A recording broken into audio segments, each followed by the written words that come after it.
Le Seraphim est vraiment dans la sauce. Le groupe de Hybe a été invité à performer à Coachella, l'un des plus grands festivals musicaux au monde, mais depuis, le groupe fait face à énormément de critiques pour ne pas avoir été à la hauteur. De nombreux clips de la performance du groupe ont été partagés sur les réseaux, mais aussi sur les forums coréens, et ces derniers sont actuellement remplis de commentaires négatifs contre les filles. En plus de cela, le dernier post de Coachella sur les Seraphim, sur leur compte Instagram officiel, est devenu un espace rempli de critiques. Après leur spectacle en live, le compte Instagram officiel de Coachella a publié un réel, montrant la performance de Le Seraphim sur Fearless. Bien que le post lui-même ait gagné en popularité, accumulant plus de 7,8 millions de vues et dépassant les 369 000 likes, la section des commentaires, elle, en était tout autrement. Une série de commentaires négatifs ont été publiés sous le post. Les internautes, mais également certains fans, ont remis en question les capacités vocales des membres du groupe. Certains des commentaires ont en plus reçu des milliers de likes en guise de soutien. On pouvait lire différentes réactions comme « C'est fou comme leurs voix sont si mauvaises. Danseuse, oui, mais pas chanteuse. S'il vous plaît Hybe, apprenez-leur à chanter en live. » Le post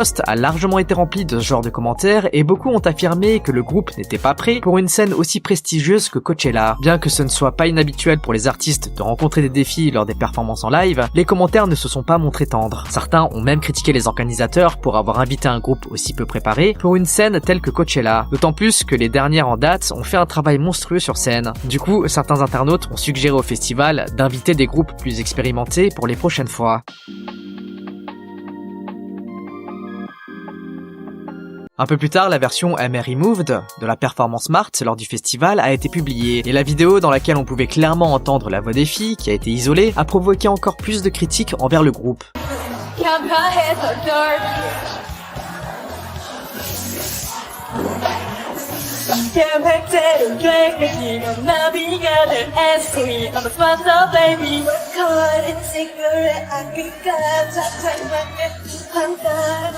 Don't be mad. 왜 매로라면 될 수가 없지 꿈을 살려서. Le triste constat a poussé plusieurs netizens à comparer le groupe à G-Friend. Pour rappel, G-Friend est le précédent girls group de Source Music et il a été disband en 2021, à la surprise des fans, alors que le groupe était plutôt connu et reconnu. En fait, une vidéo présentant et comparant les voix en live de Les Seraphim et de G-Friend a attiré beaucoup d'attention en ligne, atteignant plus de 5 millions de vues. En commentaire sur Twitter, on pouvait lire « Ils se sont débarrassés des membres qui étaient doués comme G-Friend pour produire le Seraphim. Prenez le Seraphim et rendez-nous G-Friend. Honnêtement, ça en devient vraiment drôle. » Mais le groupe a également été comparé à un autre plus actuel, à savoir Baby Monster. Débutant à nouveau mais avec Ion, qui a surmonté des problèmes de santé pour rejoindre le groupe, Baby Monster a démontré d'un vrai talent, notamment lors d'émissions musicales ou de contenu YouTube. Le groupe a notamment attiré l'attention pour ses compétences en live exceptionnelles, avec la membre Rami démontrant d'une puissance vocale incroyable lors d'Inkigayo, ou encore Asa avec son rap puissant sur M Countdown. En plus de ça, la performance live d'Ion sur It's Live de YouTube a convaincu tout le monde du talent du groupe.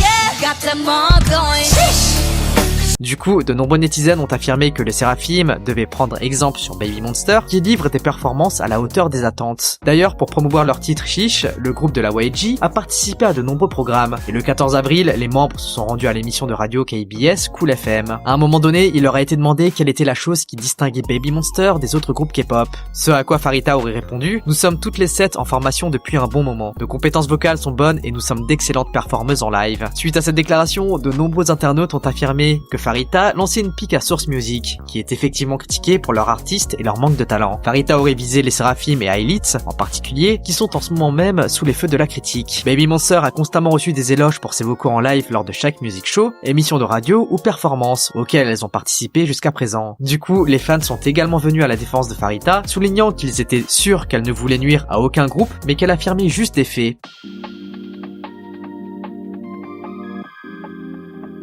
À côté des critiques faites sur le groupe dans sa globalité, certains membres se sont aussi exprimés sur la situation. Sakura a affirmé que la performance du groupe était la meilleure que le band n'avait jamais fait et qu'il fallait croire en soi peu importe ce que les détracteurs disent. Cependant, les propos de la membre a provoqué une vague de mécontentement chez les netizens, qui sont allés jusqu'à affirmer que c'est les membres japonais qui baissent le niveau général de la K-pop. Mais Chaewon également a été la cible de critiques à cause de son comportement. La membre de Le Seraphim a partagé sur son Instagram une vidéo de la performance de Doja Cat. Dans la vidéo en story, on pouvait voir Doja Cat faire un doigt d'honneur à la foule lors de la performance à Coachella. La story a déclenché un énorme débat sur les forums coréens, beaucoup spéculant sur le fait que Kim Chaewon répondait aux critiques. Si certains internautes ont cru que Kim Chaewon répondait aux récentes critiques, d'autres ont pensé que c'était une coïncidence et que Chaewon exprimait simplement son admiration pour Doja Cat. Mais la story a été supprimée par l'idol par la suite. En commentaire, on pouvait lire des réactions comme « Je suppose qu'elle trouvait cette partie de la performance impressionnante. Les gens devraient arrêter de spéculer comme ça. Pourquoi a-t-elle partagé cette partie de la performance parmi toutes les autres? J'aime vraiment Kim Chaewon, mais les réactions des gens ne sont pas très bonnes. Donc je pense qu'il vaut mieux qu'elle reste tranquille. Je comprends ce que cela signifie, mais tout le monde pense la même chose. » Sur les forums, d'autres débats sur les membres ont aussi été menés. Sur Natepan, c'est Yoonjin qui semblait avoir déçu tout le monde. Lors de son passage dans Produce 48, Ho Yoonjin a marqué les esprits, notamment pour son vocal puissant. Cependant, ses performances à Coachella ont provoqué un changement dans la perception de ses compétences vocales. Un fan inquiet a récemment créé un post sur le forum en affirmant « N'était-elle pas considérée comme la chanteuse principale dans Produce 48 ? Lors de l'évaluation des oppositions, elle a atteint sans faute les notes hautes en chantant Into the New World. Même si Kim Chaewon avait remporté la première place dans les votes, en termes de compétences, l'opinion publique était vraiment favorable envers Yoonjin. Le netizen a continué en expliquant qu'au début, elle était juste derrière Lee Ga-eun et était considérée comme une membre avec une forte personnalité. Mais ensuite, son potentiel a explosé et les gens disaient être surpris de voir à quel point elle chantait bien. Elle a été un peu éclipsée à cause du mauvais montage lors de l'évaluation de la main vocaliste, mais ensuite, les gens disaient que c'était dommage qu'elle n'était pas été remarquée parce qu'elle avait de très bonnes compétences vocales. Du coup, de nombreux netizens sont maintenant perdus en voyant que Yoonjin n'est plus du tout à la hauteur et n'est pas aussi performante avec le Seraphim. En commentaire, on pouvait lire « Bien que son timbre soit bon, il y a des avis partagés sur sa couleur vocale, et ce n'est pas juste une ou deux erreurs, mais elle n'atteignait constamment pas les notes. À ce stade, il semble qu'elle soit sourde aux tonalités. Il semble qu'elle ne s'entraîne pas et compte juste sur son talent naturel. Elle ne pratique probablement pas parce qu'elle gagne assez d'argent sans faire cela. » De son côté, Eunchae également ne fut pas épargné, et certains internautes ont dû prendre sa défense. Fin mars, Eunchae a posté quelques photos sur son compte Insta. Bien que les photos aient été publiées plusieurs semaines avant la performance à Coachella, les internautes ont remarqué une énorme montée de commentaires toxiques et malveillants envers la maknae après le passage sur scène. Les commentaires coréens étaient encore plus durs, critiquant non seulement les vocales et la performance d'Eunchae, mais aussi les reliant à des commentaires précédents que l'idol avait faites à propos des étudiants de son âge qui étudiaient à plein temps. On pouvait par exemple lire « Mais à part les erreurs d'orthographe que tu fais, entraîne-toi à chanter. J'aurais honte à Coachella si je ne savais pas chanter. Tu es chanteuse après tout, au moins tu devrais chanter. » Coachella avait vraiment l'air d'un karaoké. Tu fais vraiment honte à notre pays à Coachella. Comparé au maknae des autres groupes, elle est en dessous tant en personnalité qu'en apparence. Sakura et Kazuha sont des visuels et Kim Chaewon et Yoonjin sont des vocalistes. Et toi Eunchae, quelle est ta place dans le Seraphim? Le post a tellement été spammé de messages négatifs que certains ont dû être supprimés. Et maintenant, un message spécial apparaît pour ceux qui veulent commenter. Les fans ont été choqués et en colère de voir Eunchae recevoir une telle haine, soulignant que personne ne devrait entendre ce genre de commentaires. Ils ont également souligné qu'Eunchae est encore mineure, donc les commentaires blessants sont pires et auront forcément un impact sur sa santé mentale.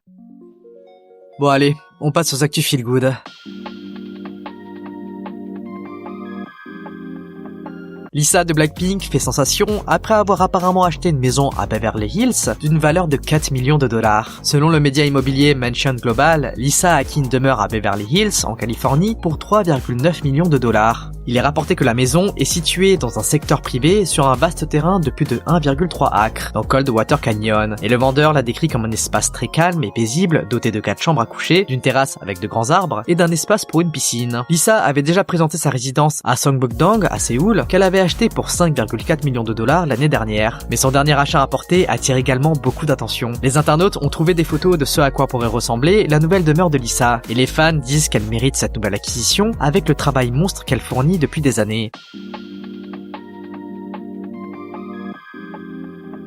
De l'autre côté, Hani a récemment publié une reprise de Best Parts de Daniel Caesar et Her. Connue pour, je cite, sa voix de miel, Hani est depuis longtemps félicitée par les fans et sa dernière performance continue à renforcer sa réputation de chanteuse exceptionnelle. L'excitation avait commencé à monter depuis que Hani avait laissé entendre, il y a quelques mois, qu'elle prévoyait de reprendre une chanson de Daniel Caesar. À sa sortie, la reprise a été accueillie hyper positivement. Les fans ont exprimé leur admiration avec des commentaires tels que « Ce qu'il y a avec New Jeans, c'est qu'elles savent vraiment toutes chanter. C'est la vraie définition de sonner comme du miel. J'aurais souhaité qu'ils envoient New Jeans à Coachella à la place de Les Seraphim. Leur performance à Lollapalooza était incroyable. »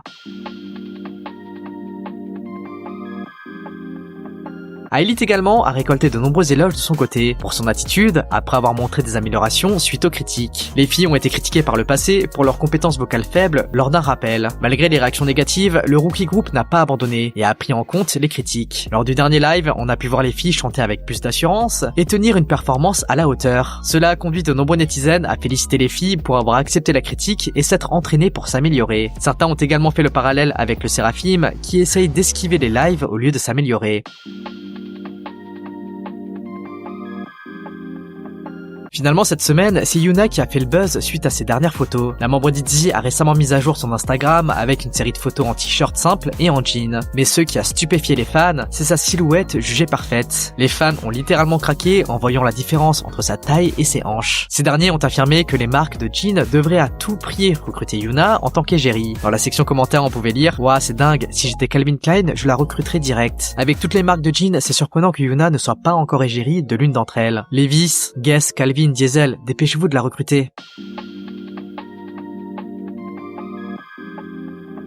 Stray Kids a annoncé leur nouveau single numérique qui sortira le 10 mai. Le single s'intitule Lose My Breath et sera en collab avec le chanteur-compositeur américain Charlie Puth. L'annonce de la collab est devenue virale, accumulant plus de 4 millions de vues à l'heure actuelle sur Twitter. Cependant, le tweet a provoqué des réactions mitigées, certains exprimant leur choc et leur déception. Certains styles ont affirmé avoir prévu de boycotter la collaboration et disent espérer qu'une version de Lose My Breath sera publiée sans Charlie Puth. En fait, beaucoup affirment que le chanteur aurait un comportement problématique. En plus d'être sioniste, il aurait aussi fait l'apologie du viol. La famille de Charlie, y compris sa sœur, ont déjà été critiqués pour leur positionnement. Michaela avait par exemple publié un message de soutien à Israël. Charlie Puth a lui constamment montré sa position avec son activité sur les réseaux sociaux. Il a liké le post de l'acteur de Stranger Things Noah Schnapp qui a constamment exprimé une opinion pro-Israël, y compris en distribuant des autocollants « Le sionisme est sexy ». Comme sa sœur, Charlie Puth a partagé des posts d'autres personnes partisantes pro-Israël, et célébrités y compris Dwayne Johnson et Ben Platt. L'opinion du chanteur n'est pas nouveau. Depuis 2015, il montre un intérêt particulier pour Israël, mais il est aussi considéré comme islamophobe depuis 2016, notamment avec le post qu'il avait partagé sur Facebook. En plus de ça, il a défendu le producteur Dear Luke lorsqu'il fut accusé de viol par Kesha et partagé des posts humoristiques sur la chanteuse. Une situation bien compliquée pour les fans. Ces derniers demandent à JYP de faire plus attention aux collabs que le label fait. Les artistes de JYP ont déjà collaboré avec Oka, alors que ce dernier est visé par un boycott pour son positionnement dans le conflit israélo-palestinien. Et maintenant, le label semble collaborer avec un sioniste. Les fans se disent inquiets de l'impact que cela aura sur les garçons. Les Once et les Blinks ne sont pas en reste non plus, les deux fandoms étant en guerre après la dernière apparition de Nayeon. La membre de Twice a récemment fait sensation lors d'un événement auquel elle a participé. On a pu l'apercevoir vêtue d'une robe rose ornée de rosettes. Bien qu'elle fût vraiment sublime avec sa tenue, cette dernière a déclenché une fan war sur Twitter. En fait, la robe de Nayeon est similaire à celle portée par Jennie lors de l'émission Red Carpet de Lee Hyori. Dans l'émission, la membre de Blackpink portait exactement la même robe, mais en blanc plutôt qu'en rose. Alors que Jennie avait assorti la robe avec une surjupe blanche plus robuste et des collants en résine, Nayeon a opté pour un look plus simple. Elle portait la robe seule. Du coup, de nombreux Blinks s'en sont pris à l'idole pour avoir imité Jennie. On pouvait lire plusieurs tweets dans lesquels les internautes affirment que Nayeon est la plus grande fan de Jennie. Elle est tellement obsédée par elle qu'elle essaye de la copier à tout prix. D'autres s'en sont pris à la styliste de la membre de Twice, affirmant qu'elle devrait trouver d'autres inspirations plutôt que de copier tout le temps Jennie. Certains Blinks s'en sont carrément pris à Nayeon en affirmant que la robe lui allait pas puisqu'elle paraissait vraiment grosse dedans comparée à Jennie. Au vu de la vague de haine que se prenait la membre, les netizens ont décidé de défendre Nayeon et beaucoup ont critiqué les détracteurs qui crachent leur haine sur elle. D'autres rappellent que les deux idoles sont amies et que donc il n'y a aucun problème entre elles. Ce sont les fandoms qui créent des problèmes là où il y en a pas. Et vous en pensez quoi? Bon les amis, on se retrouve la semaine prochaine pour une prochaine actu K-pop. En attendant, lâchez votre like, abonnez-vous et activez la cloche. Allez, on se dit à toutes et bye bye.